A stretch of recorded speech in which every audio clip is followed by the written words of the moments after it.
சொந்தம் பந்தங்கள் சொல்லுவாங்க, ஏய் நீ இப்படி பண்ணல, நீ இப்படி பண்ணல, உனக்கு இப்படிதான் நடக்கும்னு சொல்லுவாங்க.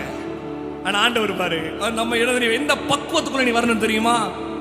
அவருக்காகவே அனைத்தையும் இழந்தாலும் அதை மகிமை என்றெண்ணிடுவே. அவருக்காகவே அனைத்தையும் இழந்தாலும் அதை மகிமை என்றெண்ணிடுவே. ஹல்லேலூயா, ஹல்லேலூயா, ஹல்லேலூயா, ஹல்லேலூயா. எத்தனை பேர் ஆமென் சொல்றீங்க? எத்தனை பேர் ஆமென் சொல்றீங்க? அதுதான் என் ஆண்டவருடைய நம்பிக்கை. அதைத்தான் உங்ககிட்ட எதிர்பார்க்கிறாரு. அந்த ஒரு பக்குவத்துக்கு ஏற்று நடந்தாலும் அது அவருடைய